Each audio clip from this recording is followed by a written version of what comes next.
우리가 아직 죄인 되었을 때에 이루어진 사랑의 확증, 우리가 아직 죄인 되었을 때 이루어진 사랑의 확증이라는 제목으로 하나님 말씀 나누도록 하겠습니다. 지금 전 세계 이목이 이란 호르무즈 쪽에 집중되어 있습니다. 이란이라는 나라는 여러분과 제가 좀 다를 수 있겠지만 제 어릴 때 머릿속에는 솔직히 말씀드리면 좋지 못한 인상으로 그런 지어진 나라입니다. 호전적인 이미지가 굉장히 강하고, 이란 그러면 호전적인 이미지, 그리고 마치 전쟁에서 태어난 나라, 이란 이라크 전쟁도 있었고 굉장히 많은 분란들이 이란이라는 나라를 통해서 전 세계 가운데서 많이 발화가 됐던 것을 우리가 기억합니다. 제가 어릴 적에 TV를 뜨겁게 달궜던 터번을 쓴 인물 호메이니를 잊을 수가 없습니다. 왜냐하면 그때 시대에도 이 호메이니라는 인물이 굉장히 전 세계적인 이슈를 가져왔던 그런 인물, 호르무즈를 거기를 움켜쥐었다가 거기를 폈다가 하면서 굉장히 시끄럽게 했던 인물입니다. 이 사람이 이슬람 혁명을 통해서 이란의 마지막 왕조인 이 팔비 왕조를 무너지게 한 장본입니다. 그리고 이 사람이 이렇게 권력자의 자리에 들어서게 되면서 주변국들과 굉장히 많은 야기된 문제들을 일으키게 되고, 중동 일대의 지역은 한 번도 침묵이 이 사람 이후로는 있은 적이 없었다. 그리고 그 선계자인 하메네이가 정권을 잡았어도 이란은 조용한 날이 없었다. 그런 겁니다. 어떤 분들은 이란 전쟁을 트럼프에 묻어한 전쟁, 한순간에 어떤 발끈에서 일어난 전쟁으로 생각하지만, 제가 볼 때는 역사적 이해가 조금 결여됐다고 봅니다. 우리가 좀 멀리 과거부터 봐야 되거든요. 이것들이 잦은 분쟁, 갈등, 웅축이 되면서 폭파가 되어버린 거예요. 그러니까 그런 절차와 과정들을 보지 않고 지금 사건만 단말적으로 보게 되면 이 사건은 미국의 이기심으로 일어난 전쟁이다, 이렇게밖에 볼 수 없다는 거죠. 자, 이란이라는 나라는 여러분 자유국가였습니다. 한때 이슬람 혁명이 일어나기 전에는 자유국가였습니다. 그러다가 혁명이 일어나면서 완전히 이슬람 근본주의로 경색이 되어버립니다. 그래서 이슬람은 황무지 같은 땅이었고, 기독교가, 개신교, 십자가가 절대 들어갈 수 없는 그런 완전한 폐쇄 지역이 되어버리게 됩니다. 자, 이렇게 폐쇄된 이 이란 땅에 여러분 놀라지 마십시오. 지금 엄청난 일들이 벌어지고 있습니다. 많은 분들은 전쟁이라는 것에만 자꾸 표면적인 것에만 눈길을 주고 있지만 그 양쪽에 내적인 영적인 변화들이 이란 속에서 일어나고 있습니다. 여러분, 이란에 얼마나 많은 사람들이 예수님 믿는 줄 아십니까? 이란은 복음이 들어갈 수 없어요. 복음이 들어갈 수는 없는 이 황무지 같은, 이 바위와 같은 땅에 기독교가 자생을 하고 있고, 기독교가 모임을 갖고 있고 예배를 드리고 있다는 사실, 너무나 우리를 놀랍게 만듭니다. 여러분, 성경에 이란 사람이 등장합니다. 사도행전 2장에 마가다락방에 성령의 불이 내려서 저자 120명이 엄청난 이적을 경험합니다. 방언이 터지고 하나님의 놀라운 불이 떨어지게 됩니다. 그런데 그 현장을 지켜보는 나라에 여러 사람들이 명단이 나옵니다. 제가 읽어드릴게요. 사도행전 2장 8절 10절. 우리가 우리 각 사람이 난 곳 방언으로 듣게 되는 것이 어찌 됨이냐. 우리는 바데인과 메데인과 엘람인과 또 메소포타미아, 유대와 갑바도기아, 본도와 아시아, 블루기아와 밤빌리아, 쭉 여러 나라의 명단이 나오거든요. 여러 나라들이. 그런데 앞서 제가 읽어드렸던 바데인, 메데인, 엘람인이 여러분 어느 나라 사람인지 아십니까? 바로 이란 사람이에요. 이란 사람들이 예루살렘에 왔다가 마가다락방에서 성령의 불이 떨어진 것을 눈으로 목격하고 거기에서 그들이 예수님을 영접하는 놀라운 일이 벌어지게 된 거죠. 그러니까 이걸 보면은 복음은 벌써부터 이렇게 이슬람이 혁명이 있어서 문을 닫아버렸지만 이미 오래전부터 복음은 이란 땅으로 이미 깊숙이 들어간 것을 우리가 성경을 통해서 확인할 수 있습니다. 이란이 얼마나 신앙적으로 위대한 나라냐. 여러분, 이란이 페르시아 제국이거든요. 성경에서는 바사 제국으로 나오고, 이 이란 땅에 여러분 누구의 무덤이 있는 줄 아세요? 에스더, 여왕 에스더, 바사 제국의 아닥사스다의 여왕 에스더가 있습니다. 그 다음에 다니엘이 여기 무덤이 있어요. 모르드게 무덤이 여기 있어요. 그러니까 이란이 만약 복음화되면 성지 순례를 가야 될 수 있는 그런 나라이기도 합니다. 자, 근데 대단한 나라죠. 그런데 이란이 1979년 제가 태어나기 10년 전에 혁명이 일어났고, 그러니까 제가 어릴 때부터 방송을 통해서 khomeini를 지겹도록 들었던 겁니다. 79년에 혁명이 일어났는데 기독교인들은 무참히 제거합니다. 제거하고 지금 같은 경우 일단 학교나 직장에 들어갈 때 거기에 개종 종교난이 있습니다. 우리는 종교 같은 건 잘 안 적잖아요.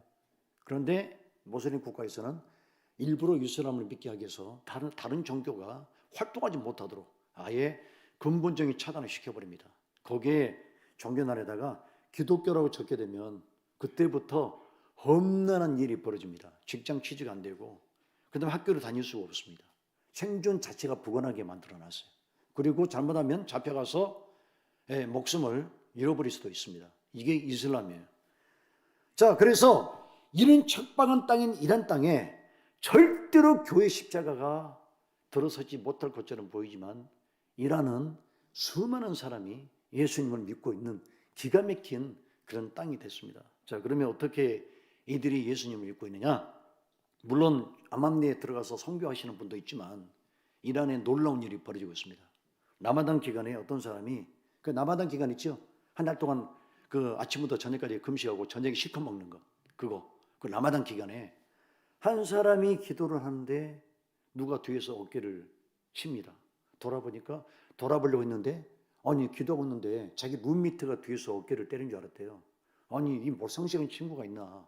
지금 자기 친구가 기도하고 있는데, 여러분 기도할 때 누가 툭 때리면 기분 좋아요, 안 좋아요? 안 좋잖아요.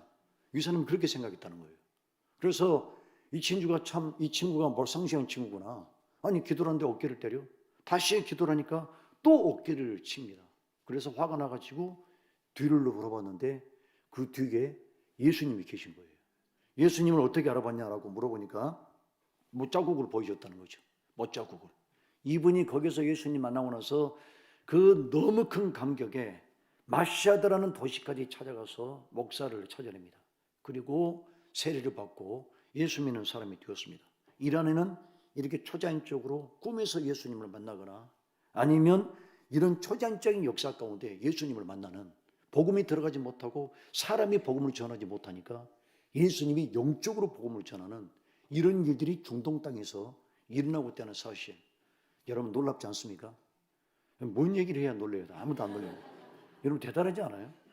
저는 깜짝깜짝 놀랍니다. 경이로운 일이잖아요. 우리가 못하니까 주님께서 직접 가서 찾아가서 너는 나를 섬기는 자가 되라. 너는 나의 택한 그릇이다. 이렇게 해서 예수님을 영접하는 일들이 있음에도 불구하고 많은 사람들, 특히 한국 땅은 개신교라고 대답한 사람이 18%밖에 안 나와요. 우리나라는 지금 69% 정도가 거의 무신론자라고 대답할 만큼 한국 땅은 황폐한 땅이 되어버렸다는 것에 대해서 격세지감을 느끼게 됩니다. 자, 오늘 로마서 본문에 감동이 되는 본문 구절이 있습니다. 저는 로마서 이 본문 읽을 때 가슴이 크게 와닿았습니다. 로마서 오늘 본문 8절에 보면 다 같이 한번 읽어보도록 하겠습니다. 8절 시작.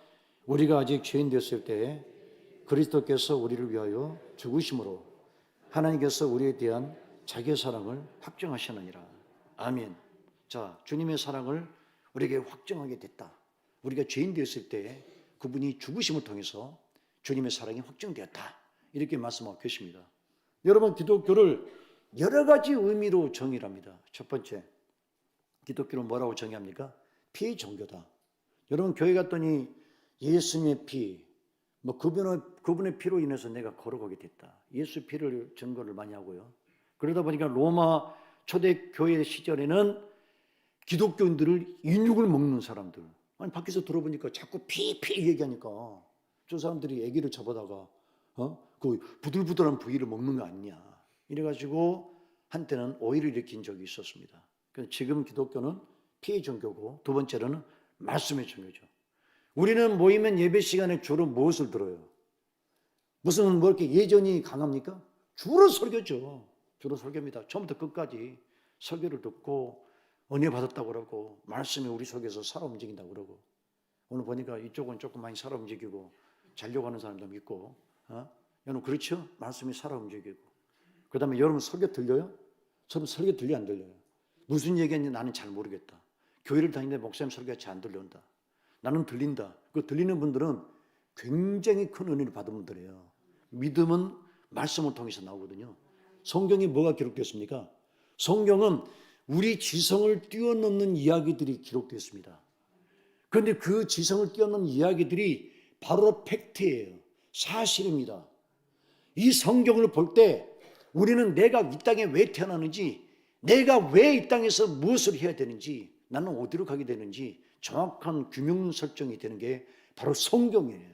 그래서 우리는 성경을 통해서 우리 삶을 정확하게 내적 조명을 해볼 수가 있습니다. 그래서 우리는 처음부터 끝까지 설교를 듣습니다. 그래서 기독교는 말씀의 종교다, 이렇게 정의합니다. 세 번째는 기독교는 눈물의 종교예요. 다른 종교는 눈물을 흘렸다는 얘기를 들어볼 수 없습니다.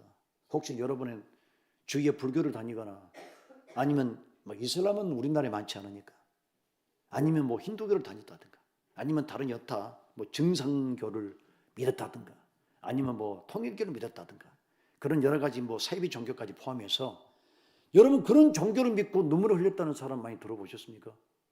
그런데 이상하게 교회에 와서 많은 분들이 눈물을 흘렸다는 얘기를 이구동성합니다. 예전에 유명하신 그런 여러분 불교계 넘버2 해경 스님이라고 계시죠. 성조 스님 밑에 해경 스님. 이 사람이 나중에 회심하고 법복을 벗어버리고 그 성복을 벗어버리고 목사가 됐어요. 그런데 이 사람이 왜 목사가 됐냐? 예비드리다가 눈물을 흘렸어요. 교회 와서 우연하게 예비드리다가 자기도 모르게 눈물이 펑펑 쏟아지게 되면서 이 사람이 왜 교회 안에는 이렇게 감격이 있느냐, 이런 감동으로 나중에 목사가 되고, 이것을 불교에서는 숨겨버리죠. 왜? 불교에서 넘버2가 목사가 되어버리고 회개했으니까 엄청난 충격이고 또 본이 되지 않은 일이니까. 여러분 바로 그렇습니다. 우리는 예수를 믿으면서 눈물을 많이 흘립니다. 그러면 왜 우리가 예수님 믿으면서 눈물을 흘립니까? 우리가 예수 믿기 전에 어떤 인물이었습니까? 어떤 사람들이었습니까? 교회에 대해서 호의적이었어요.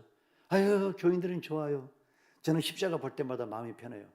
그런데 많은 분들이 이런 얘기합니다. 비행기 타고 공항에서 쭉 위에서 내려오면 한국은 저는 빨간 십자가더라. 무덤이다, 무덤. 교회를 보고 욕을 하고, 어떤 분들은 교회 보고 가르침을 뱉는 사람들, 교인들이 빨간 성경을 들고 교회를 가면 소리치고 욕하는 사람들, 이런 분들이 엄청나게 많아요. 엄청나게 많습니다. 그런데 그런 분들이 교회에서 어느 날 집사가 돼 있고 권사가 돼 있고 장로가 돼 있어요. 자기가 그렇게 교회를 핍박하고 예수 믿지 말라고 많은 사람에게 교회 문을 닫게 만들었던 장본인 역할을 했던 사람들이 나중에 보면 예수님이 있는 사람이 되어 있다는 거죠. 거기에 대한 감격, 거기에 대한 부끄러움이 있고 거기에 대한 염치가 있는 거예요. 그래서 많은 분들이 예수님 믿고 눈물을 흘리는 그런 일들이 벌어지기 때문에 기독교는 눈물의 종교다, 이렇게 말할 수가 있습니다. 여러분, 예수님의 십자가 사건에는 숨겨진 일화들이 많아요. 이걸 갖다 우리가 비화라고 그러죠. 숨겨진 비화들. 성경에 기록되어 있지 않지만 여러 가지 야사라든가 여러 가지 공문서를 통해서 기록된 실제 사건들이 있습니다. 그 사건 중에 어떤 분들이 꼭 이렇게 예수님을 끝까지 부인하고 예수님의 흔적을 지우려고 발버둥 치는 사람들이 있습니다. 여러분, 석가모니가 예수님보다 더 이전의 인물이거든요. 그런데 석가모니 존재는 어느 누구도 부인하지 않아요. 석가모니가 가공의 인물이다, 만들어진 인물이다, 이렇게 따지지 않는데 꼭 예수는 뭐라 하냐면 가공의 인물이다, 유대인들이 만들어낸, 기독교인들이 만들어낸 그런 가짜 인물이다, 이렇게 주장하는 분들이 많아요. 그런데 예수님에 대한 기록은 성경에서만 있는 게 아니에요. 그 당시에 유통됐던 모든 로마 관료의 기록이라든가 그 보고서 안에 예수님에 대한 외모, 예수님에 대한 어떤 인상들, 이것들이 명확하게 다 기록이 나옵니다. 로마 관료 어떤 사람은 예수님에 대해서 뭐라고 기록을 했냐면 공통적으로 이런 기록을 했거든요. 이 사람은 범상치 않은 사람이다, 일반적인 사람과 다르다라고 했고, 그 중에 한 가지 좀 특징적인 것은 뭐냐면 예수님의 눈을 쳐다볼 수가 없었다. 그 눈빛이 너무나 무서웠다. 그리고 그 예수의 눈빛을 함부로 볼 수 없을 만큼 두려움이 있었다. 그 여러분 이렇게 기록한 사람이 누군지 아십니까? 바로 빌라도예요. 로마 총독 빌라도가 시저에게 문서를 보낼 때 그 사람을 함부로 쳐다볼 수 없을 만큼 굉장한 어떤 영적인 힘을 느끼게 되었다. 이렇게 기록한 내용들이 많다는 겁니다. 자, 여러분, 예수님은 십자가에 매달릴 때 유대 군인들이 죽였어요? 로마 군인들이 죽였어요? 그 사형 집행을 누가 주도했습니까? 유대 군인들이 했어요? 로마 군인들이 했습니까? 유대 군인들이 했다 그러면 공부를 조금만 더 해야 됩니다. 유대는 그 당시에 로마의 지배를 받았기 때문에 유대 군인들은 사람을 사형 집행할 권한이 없었고 그 형장에 있을 수가 없었어요. 그러면 예수님의 십자가를 집행했던 군인들은 누구죠? 로마 군인들, 객관적인 인물들이 거기에 등장을 합니다. 이 로마 군인 중에 한 사람이 예수님의 옆구리를 찔렀다라고 성경은 기록되어 있습니다. 그런데 그 찔렀던 로마 군인의 이름이 구체적으로 전해져요. 롱기누스라는 사람입니다. 이 롱기누스라는 사람이 그 창이 그 유물로 남아 있습니다. 이걸 갖다가 히틀러, 아돌프 히틀러, 여기 호수요, 헤이 했던 사람, 이 사람이 롱기누스 창을 자기가 복원하고 있었어요. 그러다가 베를린 함락 직전에 미군이 이걸 탈환해가지고 다시 이 롱기누스 창을 보유하게 됐고, 지금은 합스부르크 가문의 보물로 등재돼서 현재도 호프부르크 박물관에 보관되어 있습니다. 이 롱기누스 창이 있거든요. 그런데 이 롱기누스에 관련된 아주 감동적인 일화가 왔습니다. 롱기누스가 로마 군인이지 않습니까? 아무 생각 없이 예수님의 옆구리를 찔렀어요. 찌른 순간에 눈이 멀어버렸어요. 갑자기 안 보이는 거예요. 그러니까 이 사람이 이제 안 보이니까 갑자기 눈이 멀었다라고 하고 있는데 예수님 옆구리에서 피가 뿜어져 밖으로 나옵니다. 그 피가 롱기누스의 눈에 묻게 됩니다. 그러고 나서 롱기누스는 또 한 번의 기적을 봅니다. 눈이 떠지게 돼요. 롱기누스가 나중에 어떤 사람이 되느냐? 예수님 믿는 사람이 됐습니다. 그리고 십자가에서 처형을 받았어요. 여러분, 이런 일화들, 이것들이 만들어진 게 아니고 우리 예수님께서도 죽는 순간에 전도를 하셨습니다. 죽는 순간에 그 사람이 예수 믿을 수 있도록 길을 열어주셨고, 일 안에서 일어나는 이 초자연적 현상이 그때도 지금도 앞으로 미래에도 동일하게 일어나게 될 것입니다. 자, 오늘 본문 로마서 5장 8절 다시 한번 읽어보겠습니다. 8절 시작. 우리가 아직 죄인 됐을 때 그리스도께서 우리를 위하여 죽으심으로 하나님께서 우리에 대한 자기의 사랑을 확증하셨느니라. 아멘. 자, 우리가 구원받을 만한 의가 없습니다. 잘난 게 없습니다. 나는 깨끗하게 살지 못했어요. 그럼에도 불구하고 우리 주님이 바로 너라고 그 구원의 대상자로 나를 사면부에 올려주셨습니다. 여러분, 이게 주님의 사랑이에요. 사랑입니다. 여러분, 이 기독교는 이래서 눈물의 종교입니다. 나는 반드시 심판을 받아야 되고 반드시 지옥의 처벌을 면할 수 없는 그런 인물임에도 불구하고 주님께서는 내 이름을 불러주시고 나라의 군 생명의 길을 열어주십니다. 거기에 감사가 있고 거기에 죄송함이 있고 거기에 염치가 있다는 겁니다. 여러분, 제가 그 소련에서 이란 사람들 얘기했지 않습니까? 이란 사람 얘기했는데 이 얘기를 한 가지 더 해야 되겠습니다. 그 어릴 때 제가 20몇 살 때, 20 후반 정도 됐을 때 그 한 사람이 회개해서 세례받을 때 회개해서 그 다음에 주님께 돌아오는 모습을 사진으로 찍은 게 있어요. 그런데 그 사람 인물이 누구냐? 바로 중동 사람입니다. 제가 볼 때는 어느 나라 사람이라고 기록된 것을 못 봤고 어느 나라 사람인지는 모르겠지만 생김새를 보니까 중동 사람이고 청년이에요. 그런데 교회에서 세례를 받는데 교회가 너무 열악해가지고 맨바닥입니다. 10m 바닥입니다. 교회 의자도 없어요. 굉장히 열악한 환경에서 예배를 드리는 그런 곳인데 그 청년 하나가 세례를 받습니다. 여러분, 10m 바닥에 물 떨어지면 명확하게 그 물자국이 보이죠. 10m 바닥은. 왜? 잘 흡수하니까. 이 청년이 세례를 받으면서 얼마나 눈물을 많이 흘렸는지 저는 거기다가 주전자로 물을 부은 줄 알았어요. 그 청년의 눈물, 사람을 보면서 그렇게 많은 눈물이 쏟아질 수 있습니까? 완전히 헝근히 적셔 있습니다. 저는 그 사진을 보면서 어떤 생각을 하냐면 이 청년이 왜 이렇게 울었을까? 왜 이렇게 많이 울었을까? 아버지가 돌아가셔도 부모가 돌아가셔도 이렇게 울 수 있었을까? 저는 어떤 생각이 들었냐면 이슬람 사람들을 보십시오. 어릴 때부터 죽을 때까지 그리스도를 영접할 수 있는 그런 기회가 주어지질 않아요. 여러분 그렇죠? 여러분 이슬람은 우리 개신교 기독교 국가에다가 모스크를 지을 수 있어도 기독교의 십자가는 이슬람에다가 절대 짓지 못하게 만듭니다.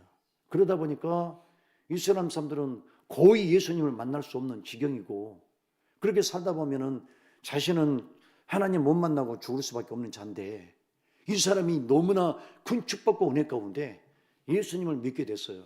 그러니 그렇게 눈물을 흘리지 않고서야 배길 수 있겠습니까? 놀라운 은혜예요. 저는 그 장면을 보면서 너무 감동적이에요. 지금 수십 년이 지났는데도 그 사진 하나가 제 눈앞에 또렷하게 이렇게 기억이 됩니다. 자, 오늘 본문에서 바울은 우리가 이렇게 사랑을 받은 자인데 우리가 그러면 그 다음에 해야 될 자세가 뭐냐? 우리가 주님의 사랑을 받았다. 그럼 우리가 어때부터 그 다음부터 해야 될 취해야 태도가 뭘까요? 자, 여러분 9절, 10절, 11절 한번 읽어보도록 하겠습니다. 9절, 10절, 11절 시작. 그러면 이제 우리가 그의 피로 말미암아 의롭다 하심을 받았으니 더욱 그로 말미암아 진노하심에서 구원을 받을 것이니 곧 우리가 원수 되었을 때 그의 아들의 죽으심으로 말미암아 하나님과 화목하게 되었은즉 화목하게 된 자로서는 더욱 그의 살아나심으로 말미암아 구원을 받을 것이니라. 그뿐 아니라 이제 우리로 화목하게 하신 우리 주 예수 그리스도로 말미암아 하나님 안에서 또한 즐거워하느니라. 아멘. 자, 우리가 주님 앞에서 구원을 받았다라는 겁니다. 자, 그리고 나서 사도 바울이 두 가지 단어를 언급하고 있죠. 첫 번째 뭐죠? 화목이요, 화목. 편안하게 지내는 거죠. 좋게 지내는 거죠. 서로 사이좋게 지내는 거. 화목. 두 번째가 뭐죠? 즐거워한다는 것입니다. 즐거워한다는 거. 우리가 주님과 예수 그리스도의 십자가 피로 용서받기 전에는 하나님과 인간은 긴장 관계였습니다. 왜요? 죄를 저질러서 죄가 청산되지 않았기 때문에 굉장히 불편해요. 화해가 되지 않았어요. 서로 서먹하고 대면대면한 그런 관계였습니다. 여러분, 구약을 보면 우리가 주님과 가까워졌다는 이 의미를 더 깊이 와닿게 하는데 구약에 보면 대제사장이 1년의 속죄일날 대속죄일날 딱 한 번 지성소로 들어갑니다. 그러니까 여러분 그 성막을 좀 이해하시려면 여러분 앉은 자리가 성소예요. 제가 설교하는 자리가 지성소예요. 옛날 그 성막은 어떻게 만들어졌냐면 지성소와 성소가 휘장으로 가려져 있었습니다. 이 지성소 안에는 하나님의 법궤가 들어있어요. 법궤가. 자, 이걸 뭘 말하죠? 사람과 하나님이 단절되어 있다는 얘기죠. 그런데 1년에 딱 한 번 제사장이 양의 피를 가지고 이 지성소로 들어올 수 있습니다. 들어오는데 그 대제사장이 들어갈 때 두 가지 장치를 몸에다 달아야 됩니다. 첫 번째 방울을 달아야 돼요. 방울 딸랑딸랑. 두 번째 끈을 길게 허리에다 묶습니다. 그리고 성막 밖으로 끈이 연결되어 있습니다. 왜 이 두 가지를 달았을까요? 제사장이 안에서 조금만 잘못하면 목숨을 잃을 수 있어요. 하나님의 성전 안에서는 잘못하면 용서가 없어요. 굉장한 하나님의 심판으로 인해서 제사장이 죽을 수 있습니다. 방울 소리가 안 들리면 제사장이 죽었다는 소리고 그 죽었는데 그러면 시신 안에서 밖으로 어떻게 꺼내야 되지 않겠습니까? 문제는 꺼낼 수가 없다는 거예요. 어떻게 꺼냈을까요? 줄을 연결했기 때문에 밖에서 그 줄을 질질 끌어서 그 시신을 밖으로 꺼내는 겁니다. 이만큼 예수님의 십자가 피로서 이 구약 시대는 이런 인간과 하나님이 긴장 관계에 있었다는 거죠. 그런데 십자가의 사건, 예수님이 십자가에서 돌아가실 때 성전에 있었던 이 지성소의 그 두꺼운 휘장이 위에서 아래로 사람의 힘으로는 찢을 수가 없죠. 쫙 찢어졌다는 거죠. 그래서 이제는 누구든지 예수 그리스도 앞에 들어올 수 있고 하나님을 만날 수 있는 자격, 권한, 그 은혜가 우리에게 부어졌다는 얘기입니다. 자, 그래서 우리는 하나님과 어떤 관계를 갖게 됐다고요? 첫 번째, 화목. 두 번째, 뭐예요? 즐겁죠. 왜? 용서를 받았기 때문에. 하나님과 아버지와 편안한 관계가 됐습니다. 아들이 전에는 아버지가 엄청난 죄를 보면서 아버지께서 집이만 돌아봐라 이놈. 응? 그냥 확 그냥 허리를 분질러 버린다 그랬는데 아버지가 전화해서 아들아 내가 너 잘못했던 거 잊어버리겠다 그러면 아들은 밤 12시에 들어올 필요가 없는 거죠. 일찍 돌아가지고 아버지 죄송해요 그러고 나서 사이좋게 밥을 먹을 수 있는 거죠. 바로 그렇습니다. 우리가 이렇게 주님 앞에서 용서를 받았기 때문에 우리는 화목의 관계가 되고 우리는 즐겁게 살 수 있는 그런 평안의 상태가 되었습니다. 문제는 여러분, 문제는 성도들이 나쁜 행동을 한다는 거예요. 자, 우리가 주님 앞에서 용서받았지 않습니까? 용서를 받을 수 있는 자격들이 있잖아요. 이걸 역용하는 성도들이 있어요. 그러니까 일주일 동안 범죄를 해요. 가서 한잔하고 그 다음에 단란주점 가서 아가씨도 또 이렇게 마사지 좀 해주고 자기 부인은 절대 마사지 안 하는데 옆에는 도우미는 그렇게 마사지를 잘해줘요. 주물러주고 이는 못된 짓 하고 그러고 나서는 주일날 가가지고 주님 용서해 주세요. 저는 이제 주님의 피로 깨끗하게 되었으니까 다시 가서 또 주중에 못된 짓을 하고 이런 반복으로 하면서 하나님은 오히려 그 용서와 사랑을 역용하는 못된 행동을 하는 사람들이 있다는 겁니다. 제가 오늘 여러분에게 진짜 좀 웃을 수 있는 이야기가 아니라 좀 심각한 얘기면서 좀 재밌는 얘기를 하나 해드리겠습니다. 실화인데 실화. 저는 정말 재밌는 얘기가 많아요. 너무 엄청난 사건들이 많아요. 저기 제 친구 동료 목사의 교회에 안수 집사가 하나 있습니다. 직업이 설교사예요. 이 설교사가 처음에는 개척교회하기 전에는 그렇게 사업이 안 되다가 하나님 앞에 열심히 일하고 그 부인이 특히 더 믿음이 좋아요. 완전히 진짜 우리 성경에 나온 도로가처럼 그렇게 순수한 믿음의 사람이고 그러다 보니까 이 남편 되시는 분이 설계가 사업이 굉장히 축복을 받아서 아파트도 엄청나게 비싼데 이사를 가고 뭐 많은 장족의 발전이 있었습니다. 문제는 부인은 믿음이 좋은데 부인은 새벽기도 한 번 안 빠져요. 늘 기도하는 부인이고 저녁에도 기도하고 낮에도 기도하고 그리고 전도를 굉장히 많이 합니다. 그 교회의 교인들 상당수를 이 여자 집사님이 전도를 하시는 분이고 아동부 부장을 이분이 하셔요. 그 교회는 돈이 이게 재정이 어렵고 교회가 작다 보니까 아동부를 그 집사님이 다 운영을 하십니다. 그러니까 얼마나 대단한 분입니까? 그 교회에서는 거의 중추 역할을 하시는 분이에요. 문제는 남편 되시는 집사님도 부인을 따라가지는 못했지만 교회에서 무슨 어려움이 있거나 재정적인 부담이 있다 그러면 굉장히 큰 헌금을 쾌척을 하십니다. 목사님이 그 집사님을 아주 든든히 여기죠. 이 가정이 복을 받더니 하나님 앞에 참 열심히 잘하고 있다라는 겁니다.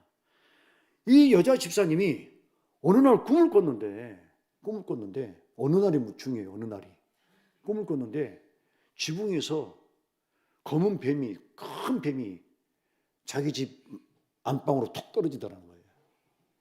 이 꿈을 꾸고 나서 이제 너무 소스라치게 놀라고 기분도 나쁘고. 여러분 뱀 좋아하세요? 뱀이 집으로 들어오니까 우리 집에 좋은 일 있을 것이라고 생각이 드십니까? 이 뱀 꿈을 꾸고 나서 이분이 머리가 어지러질합니다. 무슨 일이 생기라고 이러지? 그러고 있다가 어느 날 남편이 출근하고 퇴근해서 집에 들어오는데 옷을 갈아입는데 뭔가를 발견하게 됐어요. 레이더망에 딱 걸렸어요. 분명히 아침에 출근할 때 팬티를 보니까 정상으로 입었는데 밤에 퇴근할 때 보니까 거꾸로 바꿔져 있는 것을 정확하게 인지를 하게 됩니다. 여자들이 조금 무섭죠. 여보 잠깐 저기 거실로 와봐요. 그래가지고 당신 왜 속옷이 아침에 분명히 내가 봤을 때 바로 입었는데 바뀌었느냐. 변명의 여지가 없어. 어떻게 바뀌었다고 얘기할 거 있습니까? 아니 나도 모르게 마술처럼 바뀌었다 이럴 수도 없는 거고 본인이 뭔가 손으로 조작을 했거나 무슨 일이 벌어졌기 때문에 바뀐 거 아니겠습니까? 남편이 땀을 삐질삐질 흘리고 계속 출근하니까 나중에 걸렸어요. 무슨 일이 있었을까요? 묘령의 여인과 부적절한 관계를 맺은 겁니다. 실토를 했어요. 여보 그렇다. 당신 말이 맞다. 내가 무슨 일이 있었다. 교회가 난리가 났어요. 난리가 났어요. 이 집사님이 딸만 4명. 딸만 4명.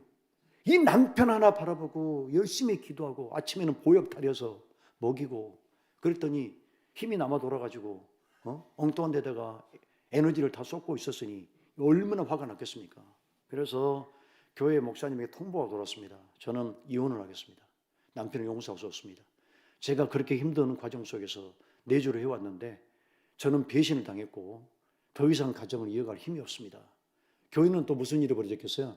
와 사인이 울리는 거죠. 사인이 울린 거죠. 이분이 교회에서 전도를 많이 하고 지금 재정적인 부분도 이 가정이 다 담당하는데 이분이 가버리면 아동부 부장도 안 될 것이고 전도도 안 될 것이고 많은 분들이 또 시험대로 떠날 것이고 교회가 붕괴가 되는 상황이 온 겁니다. 근데 그 친구 목사가 저한테 내가 이걸 중재를 할 수 없다. 왜냐하면 같은 교인이고 목사이기 때문에 서로 너무 잘 알아서 이것은 중재를 할 수 없다.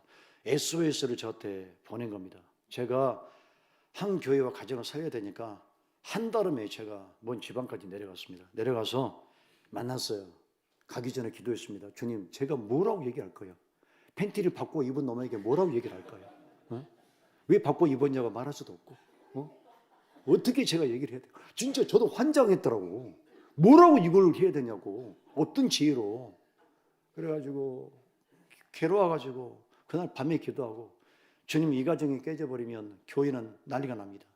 한 교회를 생각하시고 한 가정을 불쌍히 생각하시고 이 여종이 지금까지 순전한 마음으로 주님을 따라온 것을 기억해 주십시오. 갔는데 주님이 지혜를 주셨어요. 그리고 그 여자 집사님 마음을 만져주시고 그 남편 되시는 집사님이 무릎 꿇고 싹싹 빌었어요. 여보, 다시는 내가 이런 행동을 하지 않겠다. 한 번만 살려달라.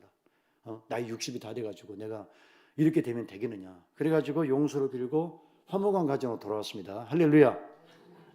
여기까지만 들으면 좋은데 그 다음에 또 무슨 일이 벌어졌습니다. 어제 아침에 전화 왔어요. 어제 아침에 뭐라냐면 저기 우리 전에 있던 그 집사님이 그 꿈을 꿨는데 이번에는 노란 뱀을 봤다는 거예요. 전에는 검은 뱀이었는데 이번에는 칼날을 달리해가지고 노란 뱀이 들어왔다는 겁니다. 이분이 기도를 많이 하신 분이라 영적으로 보시는 분이에요.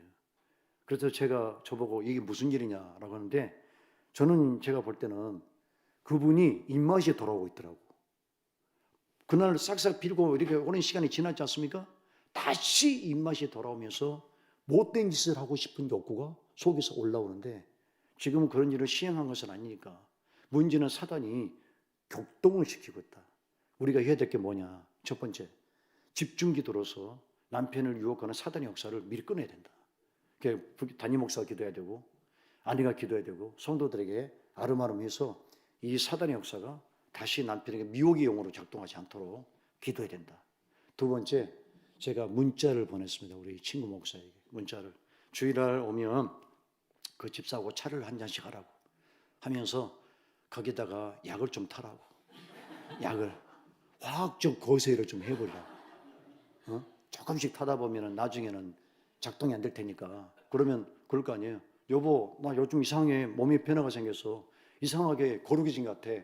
주님의 은혜예요. 여러분, 여보, 염려하지 마세요. 괜찮아요. 여러분, 그럴 거 아니겠습니까?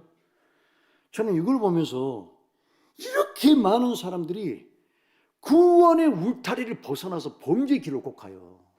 주님이 우리에게 즐거움을 주셨지 않습니까? 용서로 화목을 주셨지 않습니까? 기쁨이 있어요. 즐거움이 있어요. 그러면 뒤를 돌아보게 돼요. 여러분 다윗을 보십시오. 전쟁에서 승리했죠. 다 평정이 됐죠. 무슨 일이 벌어졌습니까?